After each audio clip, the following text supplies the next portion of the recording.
Hai, selamat datang di Nef Bicara. Akhirnya hari ini aku bisa ngomongin tentang politik juga. Karena sebetulnya ingin ngomongin tentang politik itu dari jauh-jauh hari.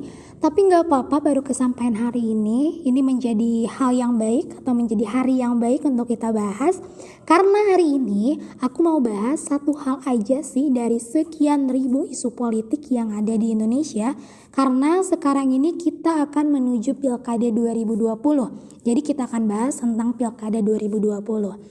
Nah, kegiatan politik tersebut yang dilakukan oleh para aktor-aktor politik itu semakin disoroti baik oleh media massa maupun oleh masyarakat luas dan semakin menarik untuk kita bahas hari ini. Apalagi nama-nama besar yang latar belakangnya juga didukung oleh partai-partai besar yang saat ini terjun untuk menjadi pejabat daerah. Sebetulnya telinga kita itu sudah nggak asing lagi dengan kegiatan politik, terutama dengan kegiatan kampanye politik. Apalagi dalam menghadapi pemilihan umum, khususnya pilkada yang saat ini akan digelar gitu ya. Kalau kita perhatikan di Indonesia itu kegiatan kampanye politik itu ternyata memperoleh dukungan publik yang semakin kuat dan semakin semarak.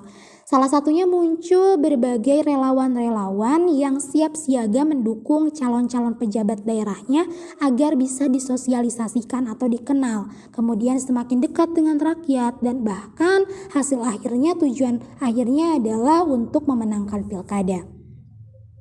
Apalagi di daerah-daerah loh ya, pendekatan politiknya itu kebanyakan dilakukan oleh tim sukses atau relawannya itu kuat banget. Apalagi si calon pejabatnya ini ya memang memiliki pengaruh kuat dalam kehidupan sang relawannya maupun rakyat di sekitarnya. Sebetulnya hal tersebut sangat wajar dan tidak bisa disalahkan. Kenapa? Karena bahwasannya untuk mendapatkan dukungan dan hati rakyat ya caranya melakukan komunikasi politik, salah satunya melalui kampanye politik. Aktor-aktor politik inilah yang harus sebisa mungkin menyerap aspirasi rakyatnya dan juga berusaha merealisasikan program-programnya apabila nanti terpilih di pilkada. Nah, kampanye yang seperti apa sih yang benar itu, yang baik itu? Jawabannya adalah kampanye yang betul-betul kampanye bersih gitu. Bukan melakukan black campaign lah atau kampanye kotor yang terselubung. Bahkan muncul praktek money politics yang nantinya kalau ketahuan akan beresiko juga kan bagi calon-calon tersebut. Kemudian apa sih makna kampanye politik itu? Nah, yang aku ketahui tentang kampanye politik itu merupakan bentuk komunikasi yang dilakukan untuk merayu, membentuk opini publik yang dilakukan oleh seseorang atau sekelompok orang maupun organisasi politik dalam waktu tertentu. Dengan demikian, kampanye itu sifatnya sebetulnya formal dalam sebuah perebutan jabatan-jabatan politik. Jadi kampanye politik itu sah-sah aja asal dalam koridor yang benar, yang tepat gitu. Kemudian terkait pembahasan pemimpin, kita harus memilih pemimpin itu yang kriterianya seperti apa sih?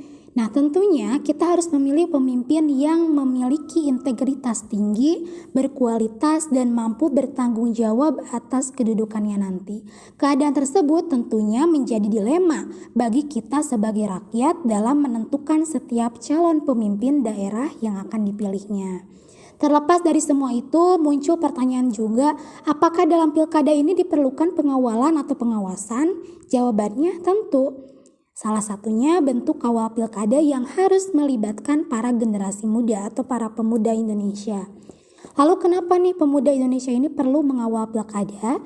Jika pemuda Indonesia yang harus mengawal pilkada, lalu fungsi Panwaslu atau Bawaslu untuk apa? Nah gini, polemik yang muncul ketika masa tenang dan pada saat berlangsungnya pilkada itu menjadi tantangan yang sulit dihindarkan. Karena apa? Karena banyaknya berbagai macam potensi pelanggaran yang akan mencederai pilkada tersebut. Maka untuk menghindari isu-isu pelanggaran tersebut, partisipasi dari masyarakat luas itu sebagai pemilih begitu diperlukan. Tidak terkecuali para pemuda yang memiliki otoritas kuat dalam melakukan gerakan perubahan sebagai generasi penerus bangsa.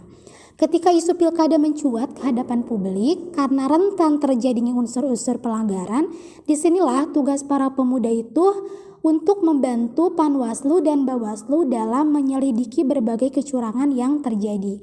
yang terjadi itu pada saat pilkada di daerahnya masing-masing. Fungsi dari Panwaslu dan Bawaslu ini yakni sebagai pengawas atau badan pengawasan pilkada dalam melakukan identifikasi dan klarifikasi semua hal-hal yang berkaitan dengan pelanggaran. Seperti pelanggaran apa aja, yaitu pelanggaran administrasi, kemudian pelanggaran kode etik, pelanggaran tindak pidana, itu bisa langsung diawasi oleh masyarakat, terutama oleh para pemuda gitu ya.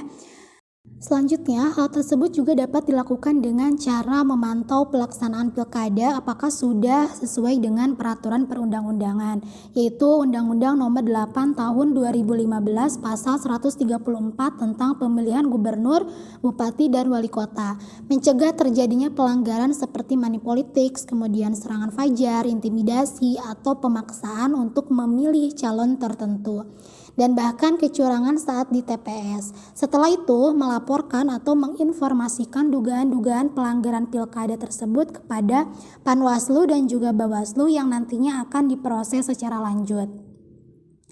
Sebenarnya orang-orang yang berpotensi melakukan pelanggaran-pelanggaran tersebut itu tidak jauh dari lingkup masyarakat maupun orang-orang yang terlibat dalam pilkada, seperti misalnya pemilih, relawan, atau tim sukses, dan bahkan yang menyelenggarakan pilkada itu sendiri.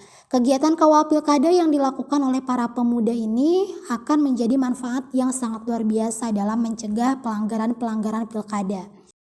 Nah, terlepas dari hal tersebut, peran Bawaslu dan juga Panwaslu pun perlu ditingkatkan dalam hal sosialisasi politik terkait pilkada, terutama kepada masyarakat di daerah-daerah secara keseluruhan, agar semua informasi terkait pilkada dapat tersampaikan sehingga mampu mengurangi tindakan pelanggaran pilkada. Maka dengan adanya pengawasan yang maksimal tentu akan menghasilkan pemimpin daerah yang bermartabat tinggi dan berkualitas serta peduli terhadap aspirasi masyarakat. Seperti itu. Oke teman-teman, terima kasih banyak sudah mendengarkan podcast aku.